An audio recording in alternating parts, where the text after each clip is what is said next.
میاں صاحب بجٹ کے آفٹر شاکس آنا شروع ہوئے ہیں اور پی ایم ایل این کے اندر کے جو لیڈرز ہیں وہ بھی پریشان دکھائی دے رہے ہیں. ایک وقت تھا ہمیں یاد پڑتا ہے کہ پی ٹی آئی کا جو 9 اپریل 2022 سے پہلے کا وقت تھا, کوئی بھی پی ٹی آئی کا بندہ جو ہے وہ اپنے حلقوں میں نہیں جا پا رہا تھا, اتنی مہنگائی اور پریشانیاں اور جو بھی مشکلات تھیں عوام کے اوپر.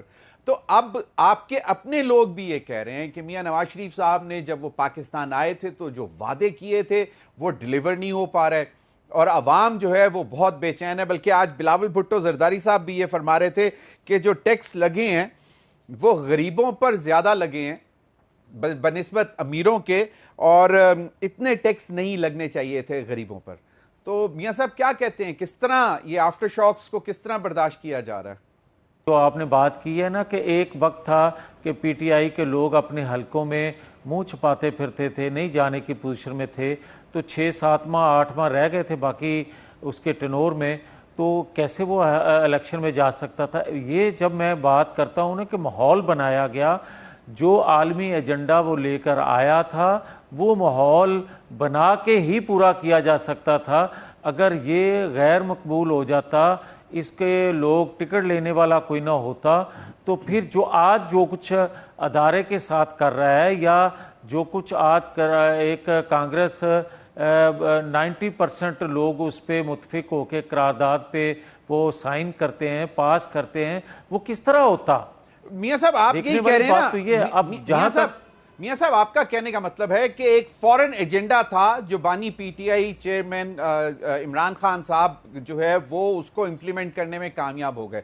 بات یہ ہے کہ میاں نواز شریف صاحب واپس آئے, ٹھیک ہے 2/3 میجورٹی ان کا خواب تھا, وہ چاہتے تھے, ان کو ملنی چاہیے تھی, لیکن ضروری تو نہیں ہوتی ہے, وہ تو بیلٹ باکس نے ڈیسائیڈ کرنا ہے. وزیر اعظم ان کے بھائی, چیف منسٹر ان کی صاحبزادی, بلوچستان ان کے اتحادیوں کا, سندھ ان کے اتحادیوں کا, ایک صوبہ صرف آپ کے پاس نہیں ہے.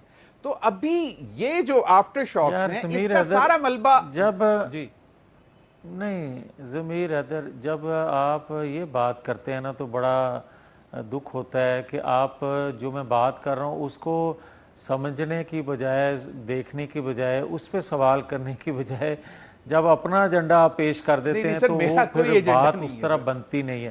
آپ میری بات سن لیں.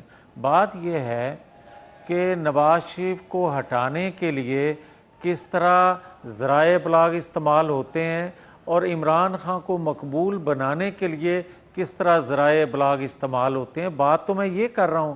میں بات یہ کر رہا ہوں کہ مجھے یہ بتائیں کہ جو بندہ آپ خود فرما رہے ہیں کہ ان کے اپنے ارکان اسمبلی حلقوں میں جانے کی پوزیشن میں نہیں تھے, اس قدر عمران خان کی دور میں مہنگائی بڑھ گئی یا انتشار بڑھ گیا یا معیشت برباد ہو گئی یا بے روزگاری بڑھ گئی, تو پھر میرے بھائی جب وہ 4 سالوں میں کچھ نہ کرنے والا اپنے دور اقتدار میں مقبول آج کیسے ہے؟ مقبول اسی طرح ہے کہ آپ اینٹی اسٹیبلشمنٹ بات کرو, اس کا بیانیہ بنانے والوں نے اس کو بیانیہ بنا کے دیا, انہوں نے کہا اسلامی ٹچ دو, اور اسی بات پہ وہ بات کر رہا ہے, لوگوں کے جذبات سے کھیل رہا ہے. آپ دیکھیں کہ جب سائفر لہرایا اس نے اور اس نے کہا کہ ہم کوئی غلام ہیں, جب اس نے کہا کہ ایبسولوٹلی ناٹ, تو لوگوں نے کہا ہم کوئی غلام ہیں. اور آج جو قرارداد پیش ہوئی ہے, آج بھی کوئی بتائے نا کہ کیا ہم کوئی غلام ہیں, ایبسولوٹلی آج بھی کوئی ناٹ کہے نا, آج بھی کہے, یا اس وقت جو کچھ کہا جا رہا تھا وہ غلط تھا, یا آج جو کچھ اس کے حق میں ہو رہا ہے وہ غلط ہے.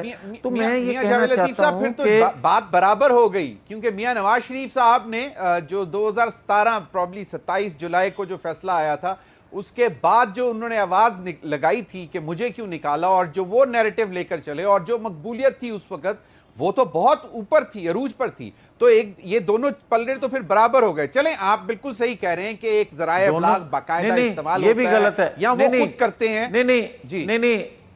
نہیں ضمیر حیدر, نہیں میں آپ سے اتفاق نہیں کروں گا. بات یہ ہے کہ نواز شریف نے کہا کہ مجھے کیوں نکالا, آج لوگوں کو سمجھ آ رہی ہے نا کہ کیوں نکالا, سی پیک کی وجہ سے نکالا. آج لوگوں کو سمجھ آ رہی ہے نا کہ پاکستان کی معیشت بہتر ہو رہی تھی, اس لیے نکالا.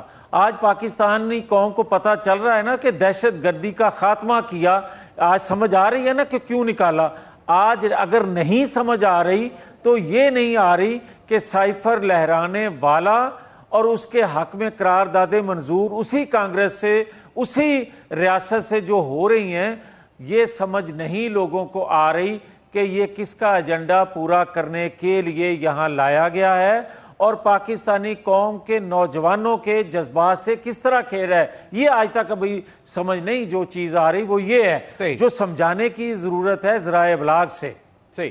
اب میاں صاحب تھوڑا سا اس طرف آ جاتے ہیں نا کہ اب یہ جو بجٹ کے حوالے سے یقیناً آپ خود بھی بہت پریشان ہوں گے. آپ بھی پہلے 2-3 اے سی چلاتے ہوں گے, اب آپ بھی ایک ہی شاید چلا رہے ہوں, گاڑی کا بھی کم استعمال کر رہے ہوں گے, دیگر مطلب بہت لوگ پریشان ہیں. اور اس کا یقیناً آپ کے جو پارلیمنٹیرینز ہیں پی ایم ایل این کے, ان کو اس سب چیز کا سامنا تو کرنا پڑ رہا ہے. میرا سوال یہ تھا کہ ان آفٹر شاکس میں میاں نواز شریف صاحب کی کچھ عرصہ ہم نے خاموشی دیکھی, لیکن اب ان کا پلان کوئی سامنے آ رہا ہے کہ پورے پاکستان میں وہ اپنے جلسے اور وہ جو دوروں کا پلان شروع کر رہے ہیں, دورے شروع کر رہے ہیں, اس کا پلان بھی سامنے آ رہا ہے. لیکن عوام کو کس طرح فیس کر رہے ہیں؟ دیکھیں ضمیر حیدر, میری بات سنیں. جو آپ بات کر رہے ہیں نا مہنگائی کی, بجلی کے بلوں کی, بات بالکل درست ہے. وہ اس طرح کہ آپ آئی ایم ایف سے معاہدہ توڑنے والے سے بھی نہیں پوچھتے کہ بھائی اس کے آفٹر افیکٹ کیا ہوں گے, اس کے پاکستانی قوم, پاکستان کی معیشت پہ کیا اثرات مرتب ہوں گے جو آپ یک جنبش ان سے معاہدے توڑ رہے ہو. تو آج جو کر رہے ہیں آئی ایم ایف سے معاہدے, ان سے بھی کوئی نہیں پوچھ رہا کہ اتنی کڑی شرائط پہ جو آپ معاہدے کر رہے ہو اس کے اثرات پاکستان کی معیشت پہ کیا پڑیں گے, پاکستانی قوم کس گرداب میں جو پھنسی ہوئی ہے وہاں سے کیسے نکل پائے گی. بات تو سیدھی سیدھی ہے کہ اس وقت توڑنے والوں سے اگر پوچھ لیا جاتا آئی ایم ایف سے جو معاہدے توڑ رہے تھے تو ان کو سمجھ آ جاتی اور نہ توڑتے تو آج اس پوزیشن میں نہ آتے. اور اگر توڑنے والوں کا انویسٹیگیٹ کر لیتے کہ کیا ایجنڈا تھا تو پھر مجھے آج یہ باتیں کرنے کی ضرورت پیش نہ آتی. اور اگر آج بھی قوم سے پوچھ لیا جائے کہ بھائی آج کے جو حکمران ہیں, آپ لوگ آئی ایم ایف سے یہ جو معاہدے کر رہے ہو یہ سارا کچا چھٹا قوم کے سامنے رکھو, قوم کو بتاؤ کہ کن حالات سے آپ دو چار ہیں اور کیوں اتنی کڑی شرائط پہ آپ معاہدے کر رہے ہیں. تو لوگ جس کرب سے گزرے ہیں یا انتشار کا شکار ہیں اس سے نکل سکتے ہیں. جہاں تک نواز شریف کی بات آپ کرتے ہیں, میں بالکل اتفاق کرتا ہوں کہ آج کے بعد اگر کچھ اور دیر نواز شریف صاحب نے خاموشی اختیار رکھی اور حقائق قوم کو نہ بتائے تو شاید بہت دیر ہو جائے. تو وہ اب بیانیہ یہی لے کر جائیں گے, حقائق بتانے کے لیے نکلیں گے, ان کا شیڈیول یہی ہے کہ کیا کن حالات میں یہ بجٹ بنایا. تو میاں نواز شریف صاحب کو آن بورڈ نہیں لیا گیا بجٹ کی تیاری میں, وفاق میں, مطلب بھائی وزیر اعظم, انہوں نے آن بورڈ نہیں لیا, ان سے مشاورت نہیں کی؟ یار ضمیر حیدر صاحب, یہ سوال آپ اپنی مرضی سے کر رہے ہیں, میرا تو ان سوالوں سے تعلق کوئی نہیں. ویسے میں آپ کو یہ کہنا چاہتا ہوں, میں نے تو کہہ دیا. سر تھینک یو, آپ نے کہا کہ میں اپنی مرضی سے کر رہا ہوں, شکر ہے آپ نے یہ نہیں کہا کہ کسی کے کہنے پہ کر رہے ہیں. Sir thank you. نہیں ایسی کوئی بات نہیں.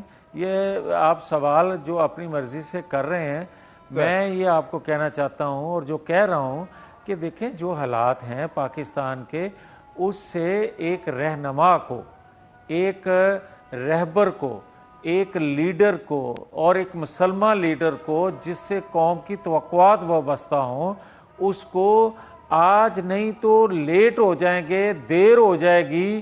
اگر ہم نے بتانے میں دیر کر دی تو نہ ریاست کو کوئی فائدہ پہنچ سکے گا اور نہ ان کی جماعت کو کوئی فائدہ پہنچے گا.